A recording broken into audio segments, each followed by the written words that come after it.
Our presenter for today is Dejanay Clark Jackson, and she is the president at the Center for Literacy and Learning.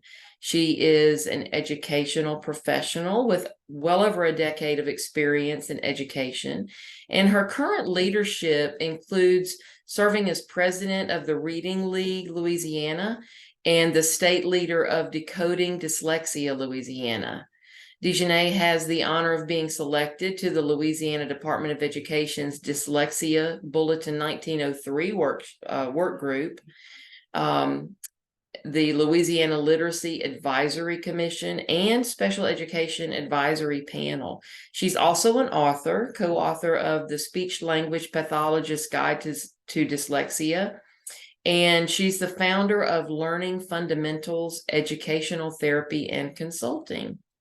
Dejanay is a certified academic language therapist, a national AET educational therapist, and an education advocate. So Dejanay, thank you so much for being with us today. And I've been excited about this presentation for a long time. So thank you so much. Thank you so much, Sharon, for that introduction. Hello, everyone. Good morning. It's so great to join you guys today and to have you join me as we journey into this conversation about navigating dyslexia in our schools. Okay, so we have a couple of objectives that we're going to cover today. So make sure you make a mental note of these things that we'll cover. We'll definitely dive into foundations of reading and look at that as an equity issue. We will examine and build awareness around all things dyslexia, the definition, identifying it, looking at instructional practices and interventions for students. And then the good stuff, right? Diving into Louisiana laws, policies, and guidance all around the systemic practices of addressing our students in schools with dyslexia. And so that leads us to what are those things and the sort of scope and sequence of our conversation today. So we will get to reading foundations, the foundations of reading, defining dyslexia, looking at those characteristics versus diagnosis. I know that's always a really good conversation to have with families, intervention supports and accommodations, and looking at the history, like why is it important and how did we get here? And then, and that's specific to Louisiana, and then looking at our Louisiana laws and some federal laws and guidance as well. And just to sort of set the tone, I understand there's some educators and some parents here and some parents that are educators and educators that are parents. And so I'll try to get this information to both of those audiences, but as Sharon mentioned, feel free to drop some questions in the chat. I'll have some time at the end for Q&A. I'll try to get through all of this information so that you can inundate me with all the questions that you have. But as she mentioned, you'll get this slide deck for your review after. So let's first talk about foundations of reading or reading foundation. So this sets a baseline of sort of where teachers are, where we are in the instructional practices, or where we should be in instructional practices in our classrooms today, and those foundational awareness, knowledge building, and efficacy that teachers need to have to be able to address students, all students, not just students with dyslexia, but all students in today's classroom.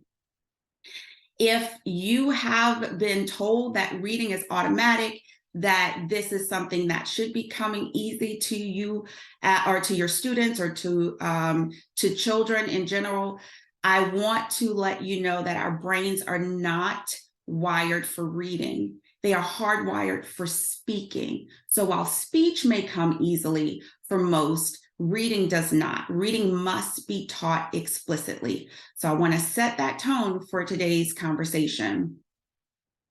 There are some of those instructional practices that are rooted in the science of reading. That's what we call it, structured literacy, or the science of reading. If you hadn't heard that term yet, There's been lots of movement. That is the defining movement of dyslexia, or encompassing that dyslexia conversation.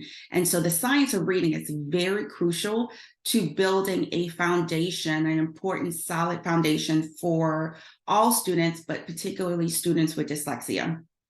And so this first theoretical principle is around the 5 pillars of instruction, 5 pillars of reading, that was done by the National Reading Panel. And so I'll sort of swiftly go through these because that's on the educator end and training on the science of reading, but it's important for you all to have this awareness so that it drives the rest of those, drives us through that journey of this conversation. So you have phonemic awareness and phonics, fluency, which is not just how fast you can read, but the rate and the inflection of your voice in reading that lets you know that you understand like punctuation and the grammar of reading. So you have vocabulary, which is your background knowledge.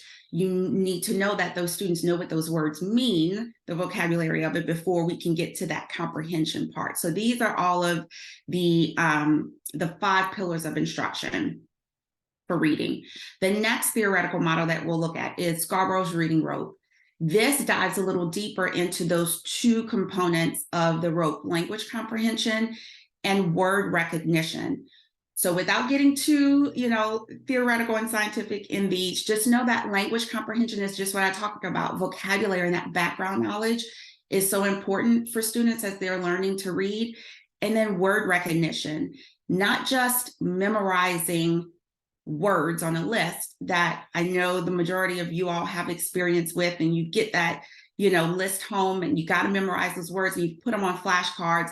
Well, this lets you know that word recognition is so much more than just flashcards, sight word familiarity. It's sight recognition, but with the understanding of how words work. So then we go into the simple view of reading, which is, again, another theoretical model, where we have that printed word. You see a word on a page, and then you have the comprehension and language where you can see it, you can hear it, you understand spoken language, and that then gets you to understanding and getting meaning from what you read. You can't have word recognition without language comprehension, because this is a math equation. So if you have one and not the other, you're going to get nothing. Whether that's on the printed side or the language comprehension side, you will not, and students will not get meaning from what they're reading if they don't have both of those components of this not so simple view of reading.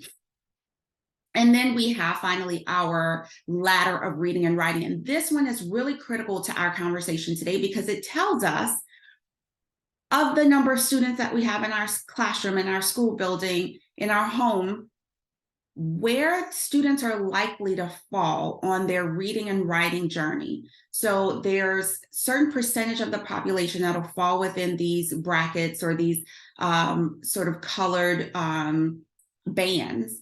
And if you look down at the bottom, and of course it's red because red means warning, right? You look down at the bottom, you'll see that those students who are learning to read, spell, write, they will require code-based, systematic, explicit instruction, meaning it's not going to come easily. They have to have that very specific level and type of instruction, and that's going to cover about 10 to 15% of your student population. So just keep that in mind as we go through this conversation. So what is dyslexia? That's what we're talking about today. What is it? Well, I'm sure you've heard of the things that dyslexia is or isn't, but we're really going to dive into those really specific descriptors of dyslexia. If you don't know, dyslexia is defined in 3 major ways. But in Louisiana, at the bottom, we'll talk about how Louisiana defines dyslexia. You should know that there are federal definitions of dyslexia, there are organizational definitions of dyslexia, and then there are state level definitions. So each state may have a definition of dyslexia that's varied from those others. And so we're going to take a look at those that apply to us. So you have IDA, which is an organization, the International Dyslexia Association, and it is defined as a specific learning disability. That's what that SLD is. And it's neurological. It has to do with word recognition and spelling and decoding. And it's a phonological deficit that is unexpected. And it affects reading comprehension, vocabulary, and background knowledge. So that's the International Dyslexia Association definition. Then you have IDEA. And if you know you have a student with a disability and you're on an IEP, this is where that definition falls in. So IDEA, which is a federal entity, defines dyslexia also as a specific learning disability. And it's a disorder in phonological processing, spoken and written language, and it affects the ability to read, write, speak, spell, or do math. And that is important because it affects all academic areas. And then you have the DSM-5. So any of my speech language therapists, any of my EGG diagnosticians, any of my school psychs, you know the DSM-5, that's your Bible, right? And so we look at this diagnostic sort of definition of what dyslexia is, and it is a specific learning disorder with impairments in reading, and it includes dyslexia as a pattern of learning difficulty with accurate or fluent word recognition, poor decoding, and spelling abilities. So keep in mind these different layers and levels of definitions, find those commonalities among them. And then you have Louisiana. We recently, and I say recently, within the last 3 years, defined dyslexia at the state level, and that came through Act 206.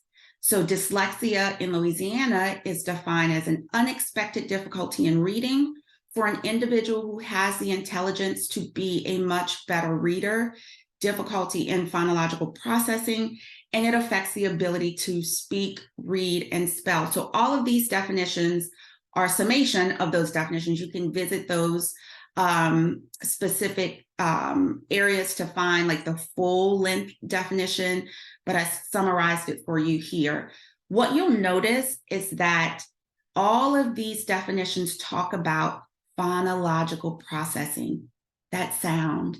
That is how you see, hear, and how you are able to give that language back as you are reading through. So although they vary in definition, they do have a common thread throughout. And so the takeaway is that it affects students' ability to read, write, speak, and spell. So think about your kids, think about your students, who is affected in this way that you're sort of thinking about as you listened to those definitions of dyslexia. Know that dyslexia, like any spectrum disorder, is, it ranges from mild to severe. So you have some students who will have mild dyslexia and their interventions are tailored to that mild level, but then you have students who are severely dyslexic and their interventions need to be, again, very similar to where their needs are. So looking at how to identify dyslexia. So this is part of that navigating our schools section, right? Where we look at where schools are talking about the characteristics of dyslexia versus having a diagnosis of dyslexia.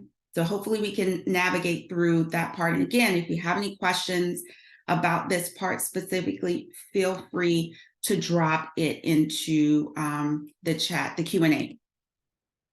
So let's look at some characteristics, meaning the things that you might see, observe, some outcomes of students who are who you suspect that are battling with dyslexia, because this is what your schools will likely look at or hopefully look at as they're examining whether or not a student is presenting with some challenges that may be related to dyslexia. And I'm saying that specifically, and we'll get into the whys on that. So dyslexia can have signs and symptoms as early as pre-K, right? And as much as folks would like to think that you don't diagnose until third grade or you won't screen until third grade, I'll go ahead and mention it now that even though we'll cover it later, that our legislation in Louisiana states that every student kindergarten through third grade needs to be screened for dyslexia if there are challenges with their progress. And so we need to make sure that we understand that there are early signs and indicators that we can look at even in pre-K. So in pre-K, a student may mispronounce words. And look, I, like many others, love to hear kids emerging language. You love to hear them talk. You love it when they say Pusketti instead of spaghetti. And it's so cute, right? It is, you can just pinch their little cheeks. But at some point, if they're still saying Pusketti, in spoken language, and we're still not reading right, those things that were so cute in the beginning, we might need to take a pretty hard look at that to see if those are warning flags now because they didn't grow out of that sort of that bubble of cuteness. So I really want to put that on the radar.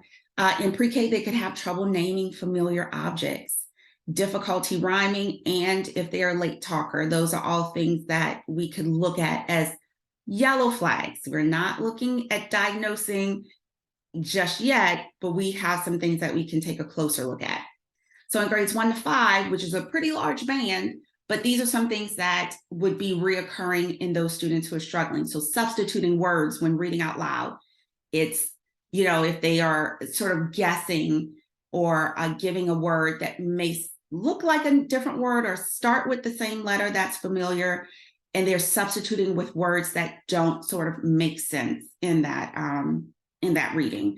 They have problems decoding, trouble spelling or omitting sounds, and then struggle with word retrieval. Remember, that was in pre-K too, naming familiar objects, or in grades 1 to 5, rapid naming.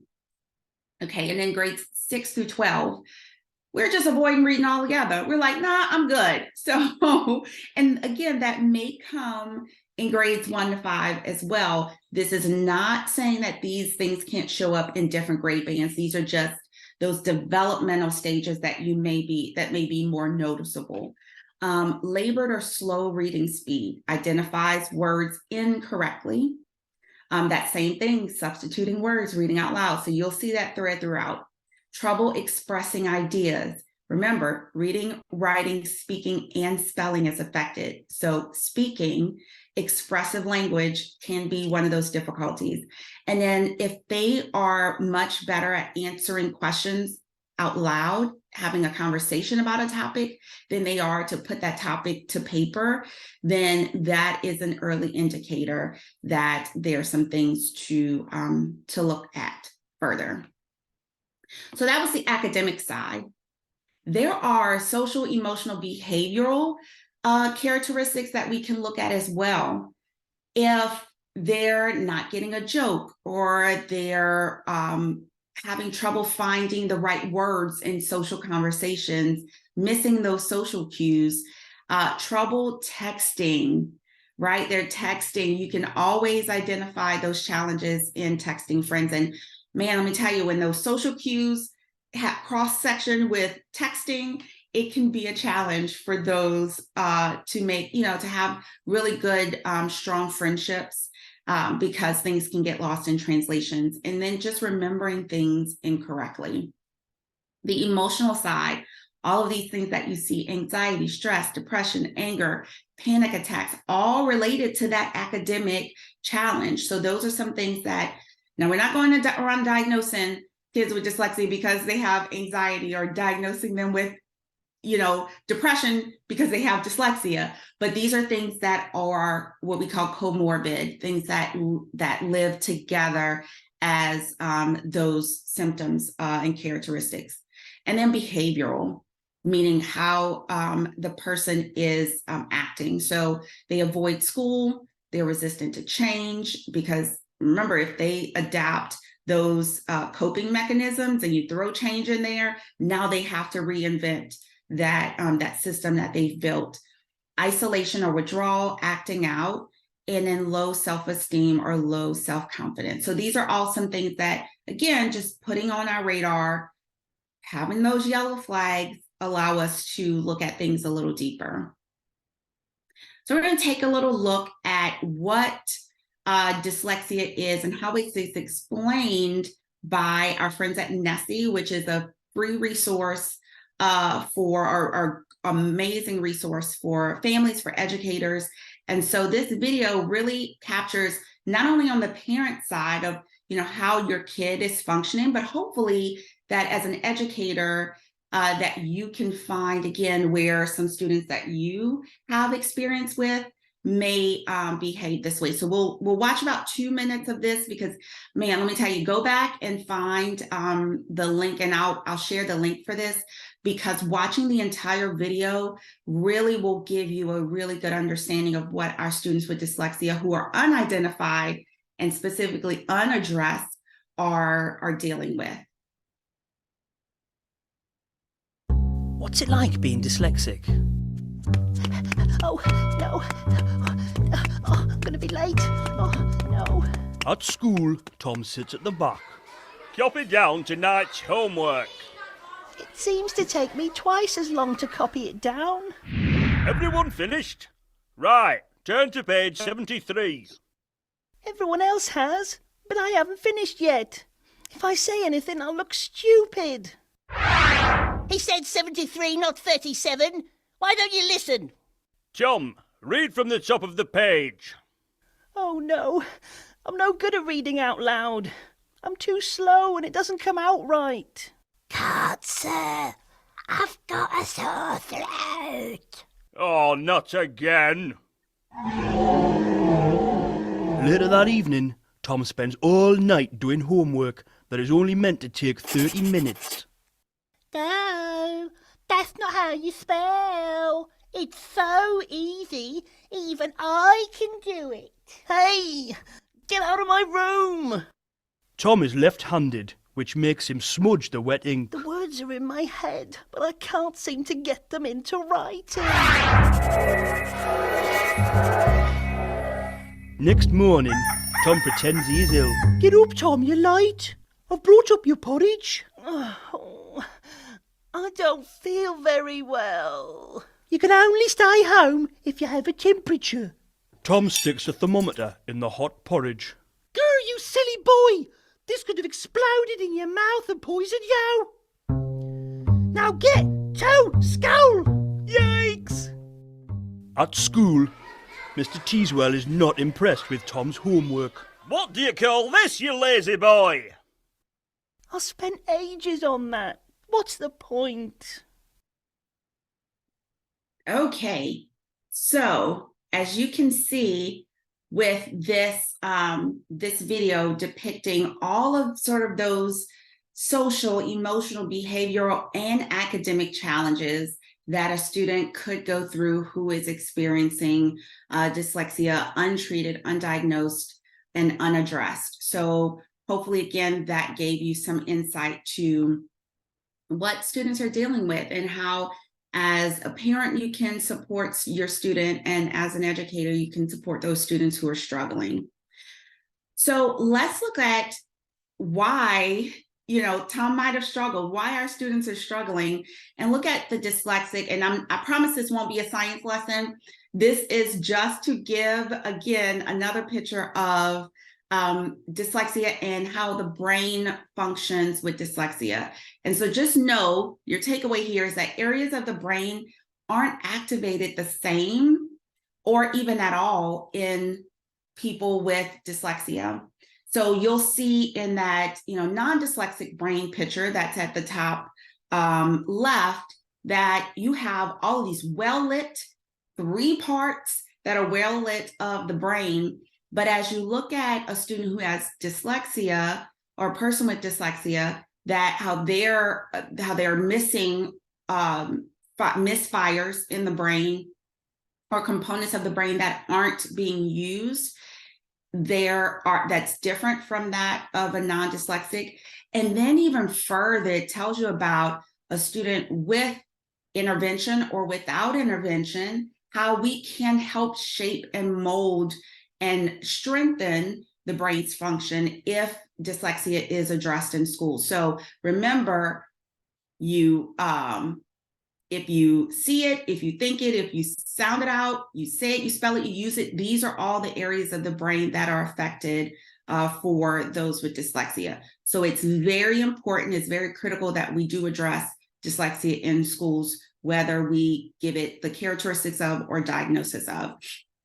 When we look at a struggling reader, when folks say, oh, I have, students who are struggling to read versus I have students who have dyslexia, you'll notice that if you look at, students who are struggling and students who are dyslexic, that they all look the same. Like these are all things that can be problematic for students who are just struggling to read because they hadn't had good instruction, or students who are struggling to read because they are dyslexic. And the big difference and the takeaway is that dyslexia is neurological.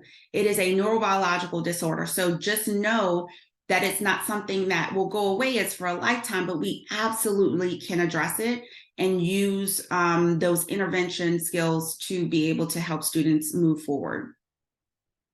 So let's talk about the difference in the suspicion or characteristics versus the diagnosis in the school setting.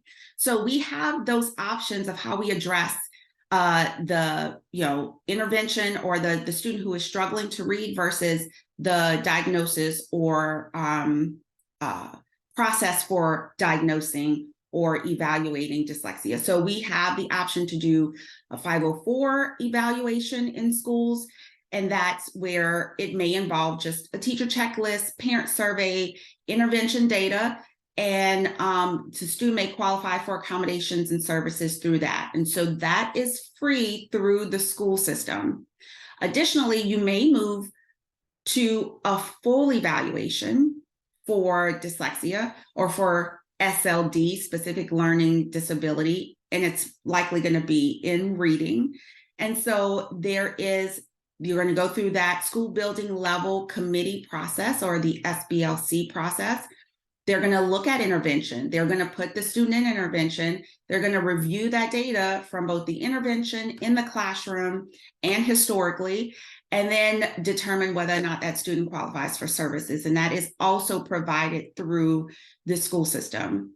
And then you have your definitive diagnosis. So if you are a parent or you're an educator and you have a student and that family is looking for a diagnosis of dyslexia, that's where our medical diagnosis or our private evaluations will be able to provide that. And that is with your private sector, a neurological doctor or neurologist, your psychiatrist. Like those are the professionals that will be able to provide that diagnosis. In addition to that, there'll be a psychosocial educational evaluation, and then your school will take that private evaluation and then review it to see and go back to the same process, either provide that student with a 504 or an IEP to be able to address what's in that evaluation. But remember, the key is to know that they will review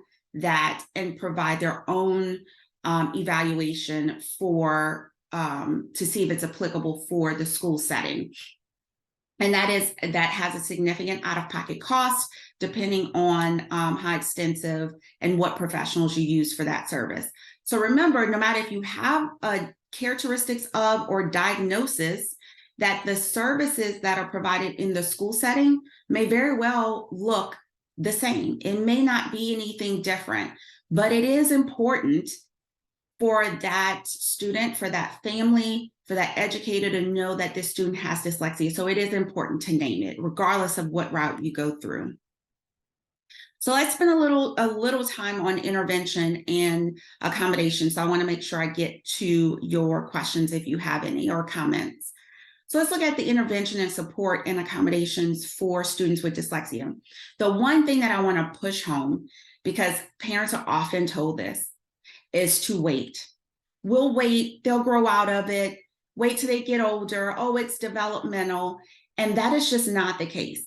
The longer we wait, and this is called the Matthew effect, and as shown in the graphic here, that poor readers will still be poor readers when we wait, while that the good readers will improve on or continue to get better because of the level of instruction they have.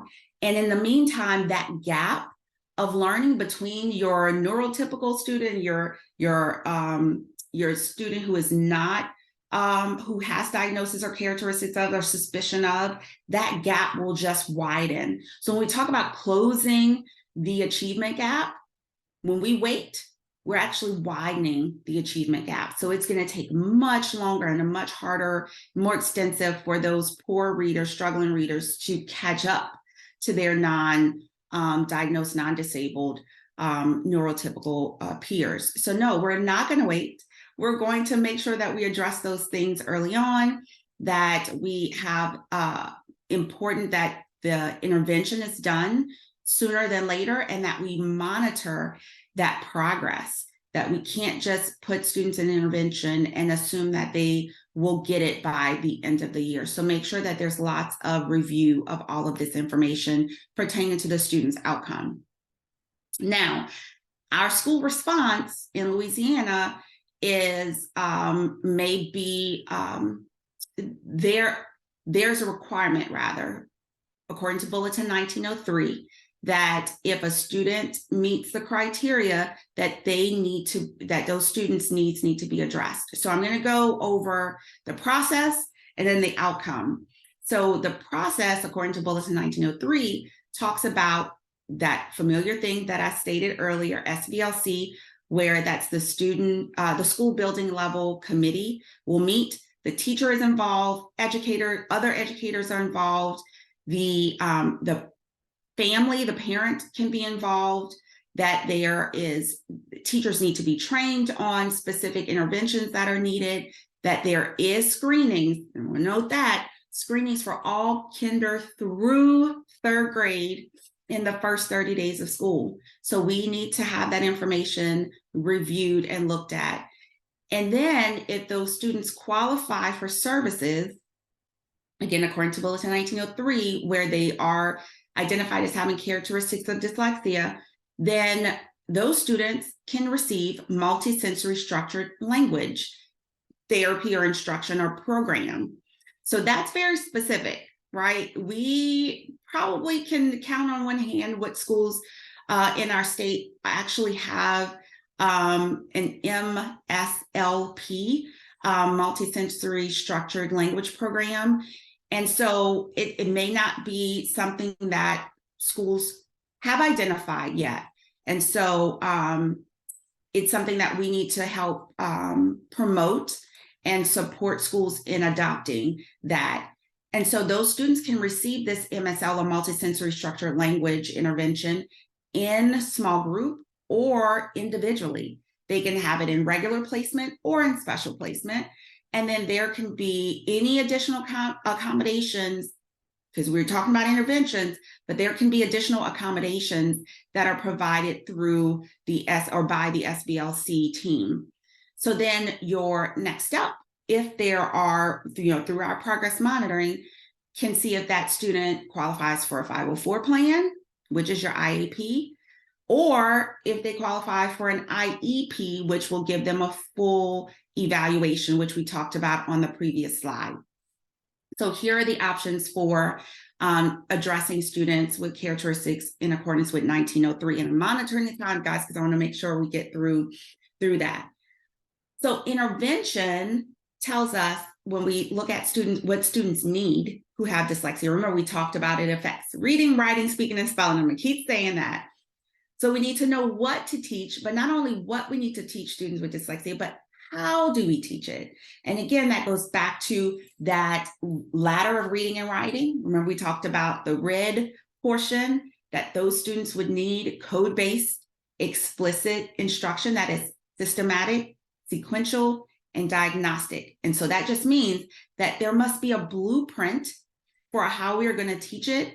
And then it must go in a specific order so that it makes sense and it goes in and is alignment with that developmental process.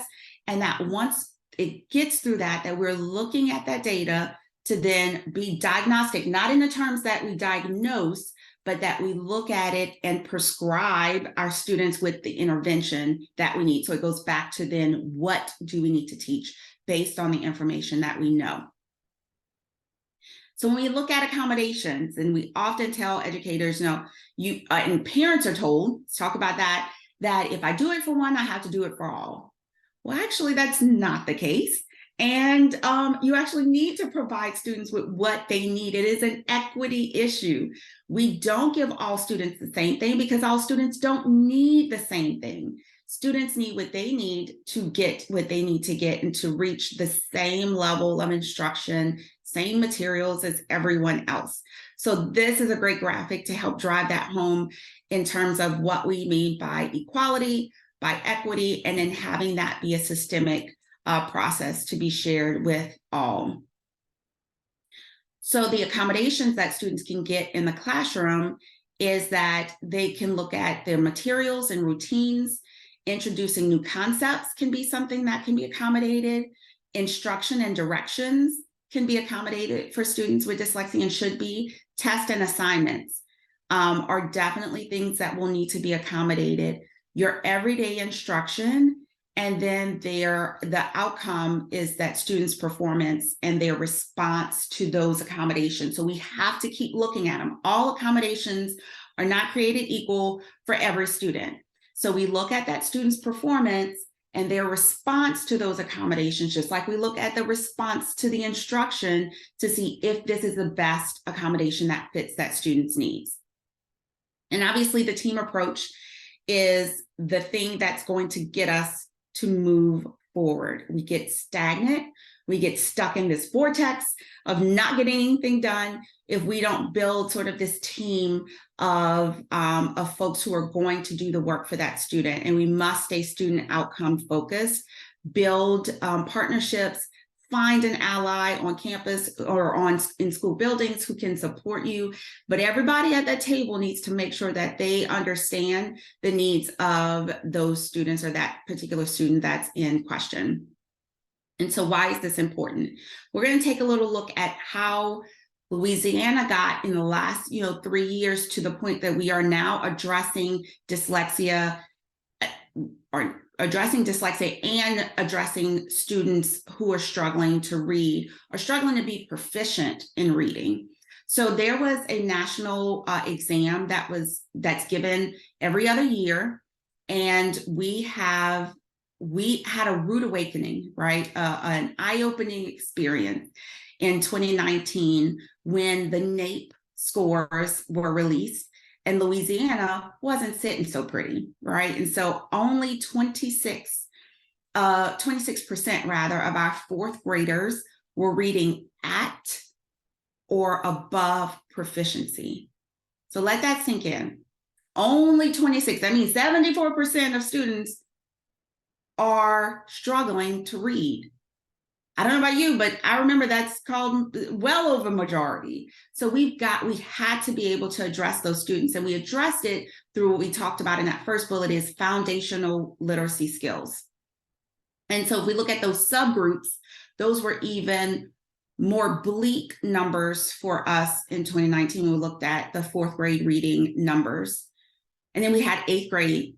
They weren't sitting any better than fourth grade reading, 1% better, but not much better than our fourth grade reading numbers. So only 27% were reading on at level or above, at or above proficiency.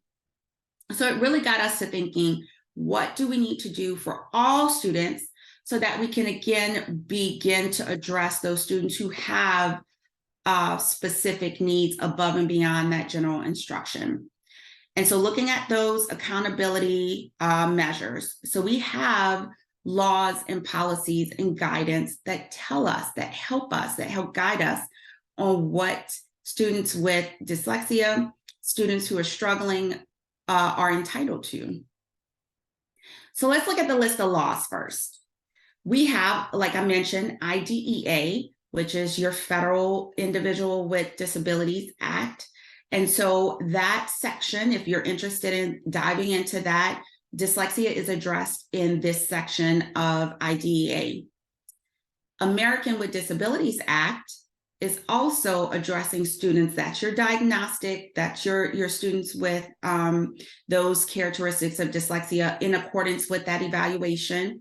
And that's where your Section 504 lives, right? And OCR is Office of Civil Rights. So that portion, or dyslexia, is addressed in there. Then you have Louisiana laws. And so these are listed here. We have the definition of dyslexia.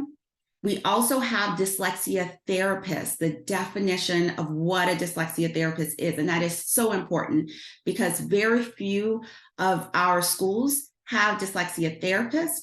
We are making good headway across our state with training our students, our teachers to become dyslexia therapists, but that is defined in law. And so a reading interventionist, a support person is not going to be able to provide dyslexia therapy without that specific licensure. And so we have another Louisiana law where dyslexia and related disorders testing is discussed. And then we have our student population reporting requirement in according to Act 419 here in Louisiana. So those are some things that you can explore if you're interested in. Again, you'll get this list or this slide deck so you can investigate those laws on your own, because we could dive so much deeper into these because they each have very significant portions that relate to how schools address them. But now you have your policies. So the law dictates the policy. Your policy cannot supersede the law, okay? So these policies are a derivative of the laws that were passed and enacted. So in Louisiana here, you are your bulletins, and those policies will be held within bulletins here for us. So you have Bulletin 1903, that is your Louisiana Handbook for students with dyslexia. You have Bulletin 1508, which is your Pupil Appraisal Handbook. That's your full evaluation. That's the process by which students' outcomes is an IEP. Then you have Bulletin 1530, the Louisiana's IEP Handbook for students with exceptionalities. So if you have an IEP and you go to your annual meeting, you'll be handed that little booklet every single time, and you should be. Then you have Bulletin 741 that addresses school administrators and how their responsibility for addressing our struggling students or students with dyslexia. And then you have Bulletin 1706, which is regulations for implementation of the Children with Exceptionalities Act. So guys, I know I'm running through this list, but these are all things that you can look up and look deeper into to get a better understanding. But I did want to give sort of the landscape of the policies and laws that are in place. And then you have your guidance. So just like policies can't supersede the law, the guidance can't supersede the policy. So we have laws, policy, and then guidance, which drills down to the school's response. So schools, what can you do and what should you know? Parents, what is it that schools need to know and do? And so it has these are some guidance documents that are related to dyslexia that give us a better idea of how to navigate the schools and the school's response to students with dyslexia. So as we get to like getting the understanding of dyslexia and what it is and how we got here, just know that there's lots of information out there about what dyslexia is, hopefully debunking some myths about what it isn't. But know that regardless of the percentage, because you have 1 in 5, you might have someone say 20%, 5% of our population have dyslexia. The greatest takeaway is that dyslexia exists. It's a thing, and we should name it. So just know that you will have students in your classroom, folks in your family, in your immediate circle who are struggling with dyslexia. But what we can be sure that there is a solution, not a cure, but a solution. And it is that we need to build awareness and create advocacy around ensuring that our schools are responding and that our families are equipped to be able to support their kiddos. And then that the result of that is going to be that our children, our young adults can look at a lifelong success with learning. Now, remember I told you we can dive in deeper into a number of those things.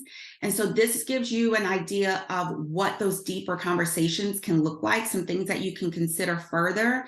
And it's things like speech language pathologists. I say SLPs or speech language pathologists and dyslexia therapists are cousins. So they're the greatest asset in our buildings, in our school buildings, in these agencies that can be support for our support for students with dyslexia. So we can really dive into how to use those personnel on our campus for support. Diving into dyslexia a little more, like breaking apart those basic 101 for our chairpersons of these systems, looking at dyslexia data and evaluation, who can diagnose, who can treat, what is dyslexia therapy, who does it, and how does it work, looking at those dyslexia myths and facts, applying dyslexia laws to our school campuses. Remember, I told you we could dive into that. And then IEP support for students with dyslexia. So those are all the things that you can really drill down to and have further conversations about. But at the end of the day, everyone can play a role. Everyone can educate, advocate, and legislate so that our students can be successful, because they can be. It's a thing. It's not that they can't be, and no, they won't grow out of it, but we can certainly help them navigate through it for a lifetime. So I'm so glad I was able to give some time back for Q&A. We have a few more minutes. So I would love to take any questions. Sharon, I don't know if you can call those out to see if we have any and to see what areas we can dive into. Mainly in the chat was, I'm so glad we have this information. Just, Yay! you know, it really is hard to find, I guess, good information and good presenters to talk to us about dyslexia. So that is really a wonderful thing. So that's what we have so far. Does anyone have any questions specifically that you want to ask? Because this is your opportunity. Absolutely. Throw it at me. Come off mute or throw it in the chat. This is your time. Like I said, I ran through it really quickly because, man, 45 minutes to an hour is not enough time to give you all the information necessary, but it's a good start, hopefully. I have what is kind of like it's probably a silly question, but for some reason, as my daughter was growing up, this came up and I never understood, what exactly is decoding? That's a good question. That's not a silly question. No question is silly. That's a good question. So when we think about learning to read, we are decoding. When students learn sounds and they learn the letters that make those sounds, then that is how you decode. You take the word, so we call it decoding and encoding. So you can build a word or you can take a word apart. And so looking at how we learn to read is all about decoding. So when I look at a word and I look at the word cat, because I see C-A-T if I know the letters, and I know that C in the word cat says k, the A says a, because in that word, the vowel consonant is going to be a short A sound. And then I know that the sound at the end is going to say t. And by the way, it doesn't say ta because that's a schwa sound. So it says t, and it's a clip down. So we know that I'm going to look at that word. If I'm not familiar with it, if I can't call it by sight, that I'm going to sound it out. So decoding is just sounding it out, but it's much more than just knowing the sounds. It's connecting that sound to print. And remember, dyslexia is a phonological disorder, right? And so it's rooted in sound. So if you can't pull the sounds and connect it, then it won't make sense. So that's what decoding is. Hopefully that makes sense. Okay, thank you so much. It really does make sense. Question now in the chat. How does this all apply to private schools? Ooh, good question. So we have federal legislation. So you saw your federal laws, but your drill down to schools is where the buck stops. Private schools are not obligated to address students with disabilities specific to any particular area. They may vary. Now, I say that with a caveat because if a school receives federal funding, so there are some private schools that receive federal funding, then they are obligated. That's part of that federal funding requirement, is that they're now under the umbrella of the federal law to be able to accommodate students. So it really depends on the makeup of that school and how they are addressing them. Now, the archdiocese school systems really have tried to address students with dyslexia. They have dyslexia labs. So again, I don't know what the implementation of it is, because we can have those systems in place, but we have to monitor how it's implemented. So they have dyslexia labs, and of course it's a private school, so I believe most of them are an additional cost. But so the answer is it depends on the makeup of the school, but unfortunately private schools are not obligated to address students with challenges. Sorry, I forgot I didn't realize I had muted myself. What if there's a parent who denied help for the child? That's a good one. So I'm trying to recall, so in the SBLC process, so one of those lists of the laws does say that the school has the right to accommodate a student or address that student's deficit in spite of parent participation.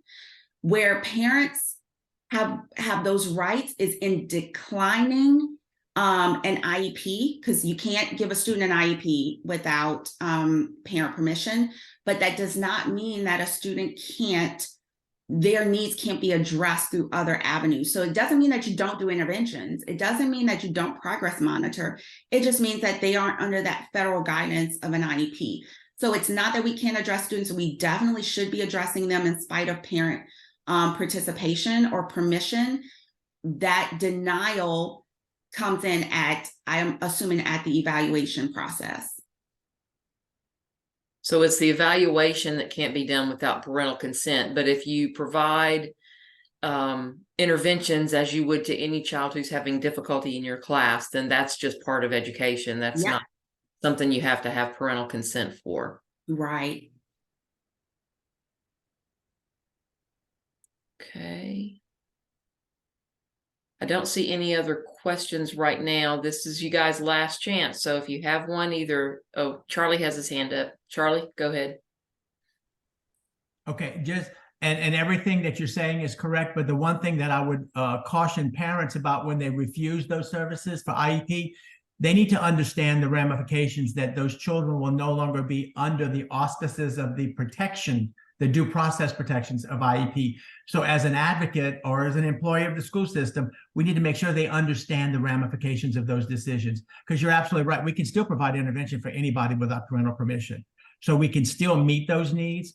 But if there are problems because the child gets frustrated, starts acting out and all those things, then the child no longer has the due process rights afforded them under 504 or special ed.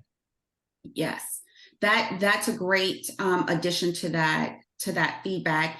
And I'm not sure, and Charlie, thank you for that. I'm not sure what areas you work in, you all on the call, but I find that when I'm assisting families who are refusing, drilling down, and I have a counseling background, so I'm really a people pull aparter, right? And so drilling down to the why on that refusal, guys, their lived experiences may very well be the reason why they are denying it, especially if their experience in special education was, worse than, good. And they are bringing that to the table with them. And then maybe they have experiences of other stories of students in special education. bias is a real thing. If you see our students with disabilities numbers in comparison to a non-disabled students, even if they have a disability in regular education, the statistics tell us that those students, their needs are addressed at a different rate. Those students who are in special education often are left behind. So there's probably purpose to that denial. And when we drill down on the why and then address those issues, we can usually help those families navigate to a good end result that is good for the student at the end of the day, because we want to be able to address that student's needs and then be able to address that family's hesitation too. Well, the other thing about a denial, a family denying the evaluation and the formality, of the services, is that the next year with a different teacher, you don't know what you'll get. If you don't have all those things documented that the child needs, it becomes difficult, especially as they get in upper grades. It just becomes more and more difficult with multiple teachers. Everyone's busy, and unless something's documented and in place, it makes it so difficult for the continuity of their education and the accommodations and all that they need. Yes, agreed. Another question. My son has an IEP. He struggles in social studies. He goes to the SPED teacher for ELA. On the IEP, modified reading level, simplify wording is checked off. How do you handle when the school says the curriculum our district is currently using doesn't offer those changes to assignments and tests? He just needs to understand the materials. Look, Sharon, I'm pausing because I don't know if you want to address this as a general special education issue, but your students' accommodations are in spite of whatever curriculum is being used. It is not curriculum specific.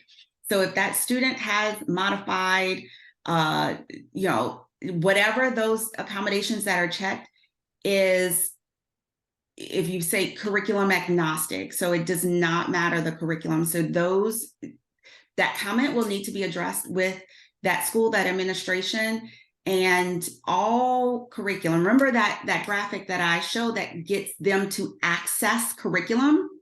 Whatever that student needs to access that curriculum is what can be given them in accordance with their IEP. And if you have difficulty, Catherine, please call your local Families Helping Family Center.